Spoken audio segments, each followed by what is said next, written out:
Did you know that a single city changed how millions of people listen to music forever? Today, we are exploring Detroit and the unique ingredients that created the unstoppable Motown Sound. Founded by Gordy Jr.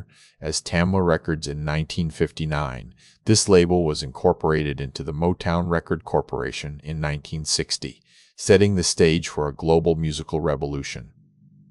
The Motown Sound is defined by its unmistakable glorious melodies and killer hooks, a style that required artists to make pilgrimages directly to the Motor City to learn the secret formula. Musicians traveled from all over trying to crack the label's Rosetta Stone by concentrating on its individual components, hoping to duplicate that specific feeling of music right in Detroit.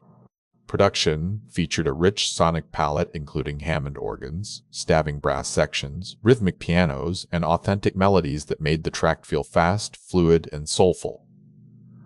While today we also associate the city with rap artists like Eminem, Detroit has historically been a massive force in jazz and soul, putting America on wheels through its car radio hits. Even though the label is now part of Universal Records, the spirit embodied by the tenacious Gordy Jr. remains exceptional and defined a generation of American pop music. Now you know how one city built a global sound so powerful it still defines music today. What is your favorite Motown song? Let me know in the comments.